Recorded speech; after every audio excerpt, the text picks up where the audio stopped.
લો ફેકલ્ટીના dean doctor Goyal સાહેબ, લો કોલેજના principal Solanki સાહેબ, મેડમ અને આપ સૌ વિદ્યાર્થી, આજે આપણે જે ડિસ્કશન માટે ભેગા થયા છીએ એમાંનો પહેલો પાર્ટ આપણે ડોક્ટ્રિનલ રિસર્ચ વિશે ખૂબ જ વિસ્તૃતથી છે એ તમને ટૂંકા ટાઈમની અંદર સમજણ સાહેબે આપી દીધી. પહેલું તો તમે બધા જે બેઠા છો એનો તમારો કોન્સેપ્ટ છે એ ચેન્જ કરશો તો તમારું LLM છે એ સફળ ગણાશે. આપણે અહીંયા 20, 25, 50 માર્ક માટે નથી ભેગા થયા. તમારા 3 સેમેસ્ટર જે પૂરા થયા અને ચોથું જે ચાલુ છે સેમેસ્ટર, એમાં જે તમારે રિસર્ચ વર્ક કરવાનું છે એના માટે ભેગા થયા છે. માર્ક તો ચોક્કસ તમે લખશો એટલે મળવાના જ છે, પણ આજનો તમારો ઓબ્જેક્ટ છે એ રિસર્ચ વિશે કેટલીક જાણકારી જે તમને ગૂગલમાંથી નહીં મળે, જે કેટલીક અનુભવથી મળશે, જે કેટલાક અભ્યાસથી મળશે, એ તમારે મેળવવાનો પ્રયાસ કરવાનો છે. તો શરૂઆત થોડુંક આપણે ડિસ્કશનથી કરી લઈએ કે 2-3 શબ્દના કોન્સેપ્ટ છે એ ક્લિયર થાય પછી આપણે આગળ વધીએ. પેલું 2-3 શબ્દ જે આવેલા હતા કે રિસર્ચ અને ડિસ્કવરી, તો કોઈ કહેશે આ બેમાં તફાવત શું છે? ડિસ્કવરી કોને કહેવાય ને રિસર્ચ કોને કહેવાય? માઇક વગર અવાજ આવે છે? રિસર્ચ કોને કહેશું? રિસર્ચ તો આપણે અત્યાર સુધી ભણ્યા, છેલ્લી બેન્ચ કહેવાય. છેલ્લી બેન્ચ વાળા ઘણા હોશિયાર હોય, તો આટલું બધું સિરિયસ થવાની જરૂર નથી. રિસર્ચ કોને કહેવાય? હમણાં આપણે ભણ્યા લાસ્ટ બેન્ચમાં, આ સાઈડ લાસ્ટ બેન્ચ. હા હા, એ રિસર્ચ જ કરવાનું છે ને સેમ 4માં તમારે. આ 3 શબ્દમાં તો રિસર્ચ પૂરું થઈ ગયું તમારા બધાએ. ડોક્ટ્રિનલ બનાવશો, નોન ડોક્ટ્રિનલ, ડેઝર્ટેશન, કોને કહેવાય રિસર્ચ? આ સાઈડ લાસ્ટ બેન્ચ. ડિસ્કવરી કોને કહેશો? ડિસ્કવરી. બે શબ્દ વચ્ચેનો તફાવત શું છે?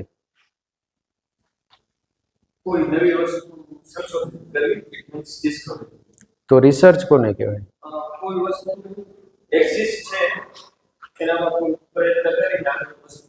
કોઈ એક્ઝામ્પલ આપો જોઈએ.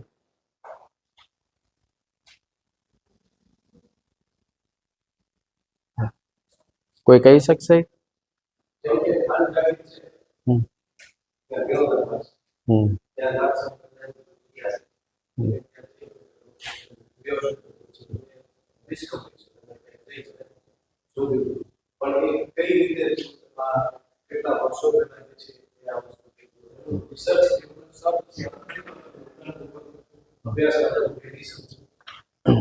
આપણે ભારતની શોધ કોને કરી?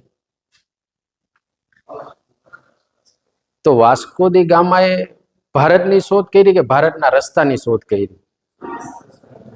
ભારત તો હતો જ ને, કે ભારત વાસ્કો દી ગામાએ આવીને બનાવ્યું. એને તો શું કર્યું? એક રસ્તો આપ્યો. તો જે આ રસ્તાની જાણકારી આપી એ ડિસ્કવરી છે, શોધ નથી. ભારત તો હતું જ, એને દુનિયાને એક રસ્તો આપ્યો કે આ માધ્યમથી તમે અહીંયા પહોંચી શકશો. તો રિસર્ચમાં શું ફરક છે? તો કે રિસર્ચ છે એ નોલેજ ઉપર થાય. કોઈ જ્ઞાન વિશે જ્યારે કાંઈ તમારે ડિસ્કશન કરવું છે, કાંઈ સર્વે કરવું છે, એને રિસર્ચ કહેવાય. ને એમાંય આપણે કયું રિસર્ચ કરવું છે? કયા ફિલ્ડનું રિસર્ચ કરવાનું છે? Legal research. તો કેટલીક જવાબદારી છે એ વધી જશે, કારણ કે અહીંયા આપણે કોઈ કવિતા વાર્તા નથી કરવાની. જે કાંઈ આપણા સ્ટેટમેન્ટ હશે એ ઓફિશિયલ સ્ટેટમેન્ટ હશે અથવા ઓફિશિયલ એક્ટ, સાહેબે કીધું કોન્સ્ટિટ્યુશન, ઓર્ડર, જજમેન્ટ, આના ઉપર આપણે છે એ ઘણી બધી વાતો કરવાની. તો બીજો તફાવત તમારા ધ્યાનમાં હોવો જોઈએ કે કોને ડોક્ટ્રિનલ કહેવાય ને કોને નોન ડોક્ટ્રિનલ કહેવાય. કોને કહેશું નોન ડોક્ટ્રિનલ?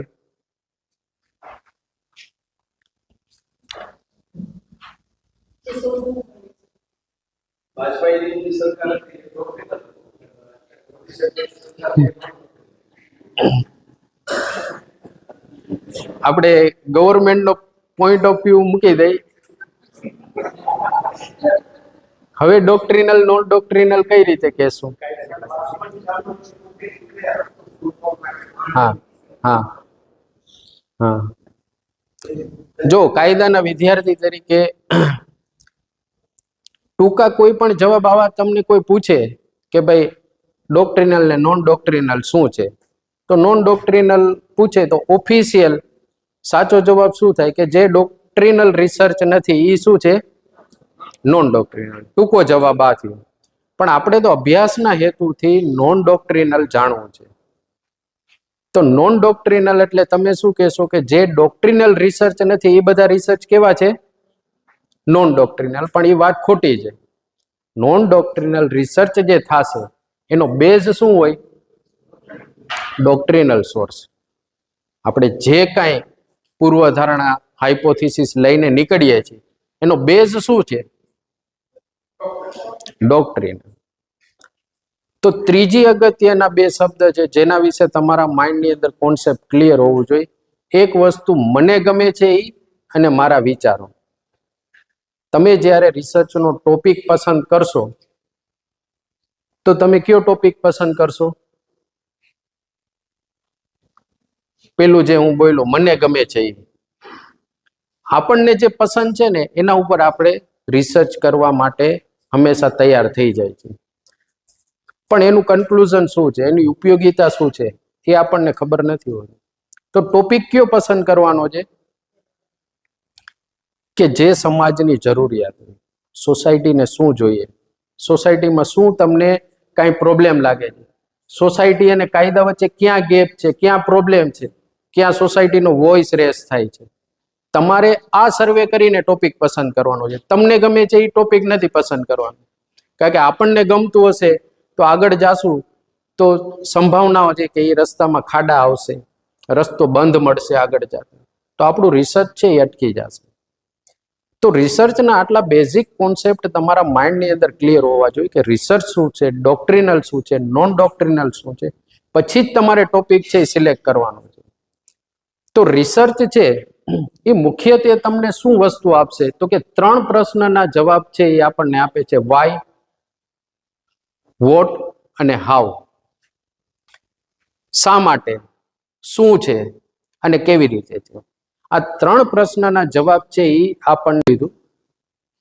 લીગલ રિસર્ચ વિશે આપણે સાહેબે વાત કરી લીધી. હવે ડોક્ટ્રિનલ અને નોન ડોક્ટ્રિનલ. તો ડોક્ટ્રિનલમાં સાહેબે કીધું કે લાઇબ્રેરી બેઝ રિસર્ચ છે, ફિલ્ડમાં નથી જવાનું. ને નોન ડોક્ટ્રિનલમાં શું કરવાનું છે? નોન ડોક્ટ્રિનલમાં શું કરશો? લાઇબ્રેરીમાં નહીં જાઓ ને ફિલ્ડમાં જાશો, એમ જ કરશો ને? શું કરશું? નોન ડોક્ટ્રિનલમાં પણ તમારે શું કરવું પડતું હોય છે? ડોક્ટ્રિનલ તો કરવું જ પડે. જ્યાં સુધી તમે કાયદો, જજમેન્ટ, સિદ્ધાંત વાંચશો નહીં ત્યાં સુધી તમે નોન ડોક્ટ્રિનલ ટોપિક છે એ નહીં સમજી શકો. તો અહીંયા 2 જવાબદારી થઈ જાય છે નોન ડોક્ટ્રિનલમાં. એક તો ડોક્ટ્રિનલ સમજવું અને બીજું સોસાયટીને સમજવું, સમાજને સમજવું.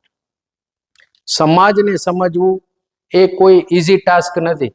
સોસાયટીને શું જરૂરિયાત છે એ સમજ જો તમને આવશે તો જ તમે નોન ડોક્ટ્રિનલ કમ્પ્લીટ કરી શકશો. નહીં તો લાઇબ્રેરીમાં કે ગૂગલથી આપણે ડોક્ટ્રિનલ રિસર્ચ થઈ જશે.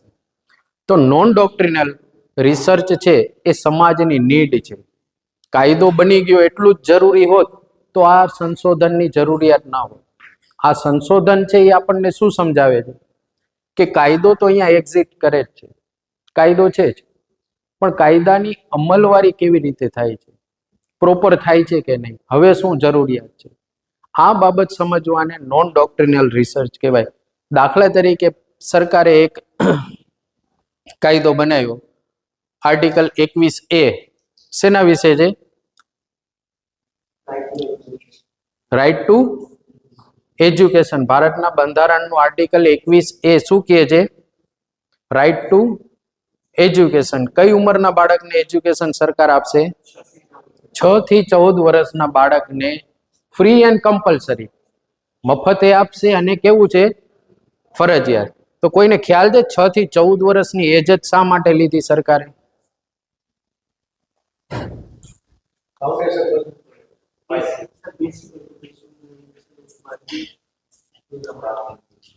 પ્રાથમિક શિક્ષણ મળે.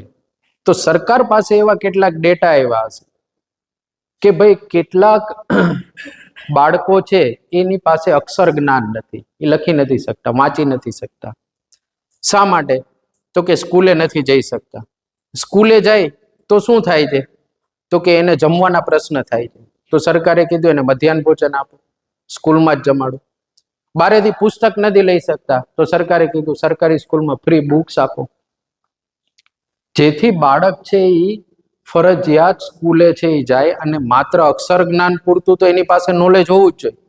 એટલે 6 થી 14 વર્ષ સુધીના બાળકને ફ્રી એન્ડ કમ્પલસરી એજ્યુકેશન છે એ સરકારે આપ્યું. હવે એના ઉપર આપણે નોન ડોક્ટ્રિનલ કરીએ તો આપણે છે દરેક સ્કૂલનો અભ્યાસ કરવો પડે કે આરટી હેઠળ કેટલા વિદ્યાર્થી એડમિશન લે છે, 6 થી 14 વર્ષ પૂરા કરે છે, મધ્યાહન ભોજન લે છે, એના વાલીનું એનો શું સપોર્ટ છે, વિદ્યાર્થી છે એ ક્રમશઃ 6 થી 14 વર્ષ સુધી પાસ થાય છે, એનો ડ્રોપ આઉટ રેશિયો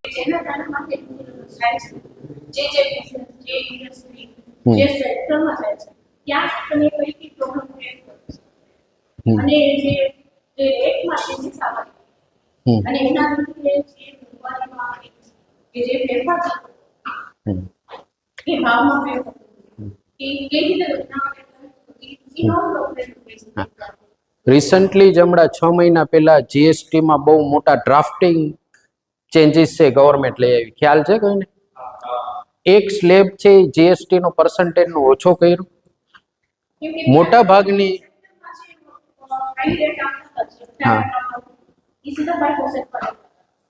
જે જીવન જરૂરિયાત લોકોની પ્રોડક્ટ હતી એમાં જીએસટી રેટ છે એ ઘટાડી નાખ્યો.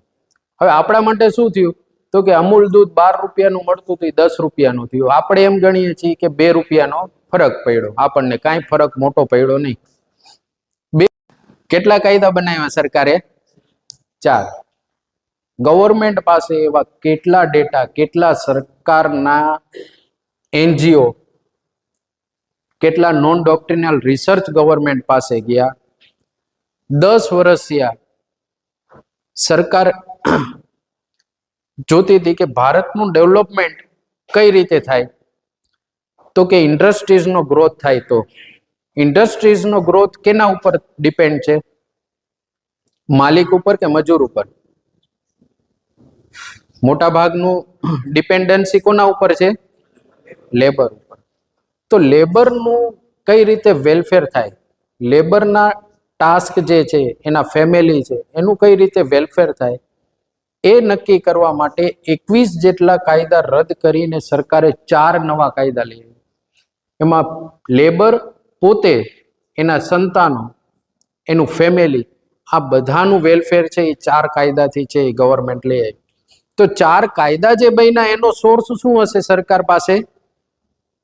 Non doctrinal research. કોઈને કોઈ તો ગયું હશે ફેક્ટરીમાં, કોઈને કોઈ કોલસાની ખાણમાં તો ગયું હશે, કોઈને કોઈ ઝેરી કેમિકલની ફેક્ટરીમાં તો ગયું હશે, સર્વે કર્યું હશે કે આટલા મરે છે, આટલાને ઇન્ડસ્ટ્રીયલ ડિસીઝ થાય છે. કે ઘણી બધી એવી ઇન્ડસ્ટ્રીઝ છે કે કમ્પલસરી 5, 10, 20 વર્ષ કામ કરશે તો એને પર્ટિક્યુલર બીમારી થશે, એને ઇન્ડસ્ટ્રીયલ ડિસીઝ કહેવાય. કેટલીક ઇન્ડસ્ટ્રીઝ છે જેમાં પર્ટિક્યુલર બાળકોનો કામદાર તરીકે ઉપયોગ થાય છે, કેટલીક ઇન્ડસ્ટ્રીઝ છે જેમાં ઓવરટાઈમ કરાવે છે, કેટલીક ઇન્ડસ્ટ્રીઝ છે જેમાં રજા નથી આપતા, પગાર ઓછો આપે છે, બેંકમાં પગાર નથી આવતા. તો આ બધા પ્રશ્નનો જવાબ છે એ સરકારને કોને આપ્યો હશે? નોન ડોક્ટ્રિનલ. સરકાર પોતે તો જાતી નથી દરેક જગ્યાએ. તો નોન ડોક્ટ્રિનલ રિસર્ચ છે એ બેઝ છે ડોક્ટ્રિનલ, એ બેઝ છે ડોક્ટ્રિનલ રિસર્ચને ચેન્જ કરવા માટે, એ બેઝ છે નોન ડોક્ટ્રિનલ રિસર્ચને ડોક્ટ્રિનલમાં કન્વર્ટ કરવા માટે કે નવા કાયદા ઘડવા માટે.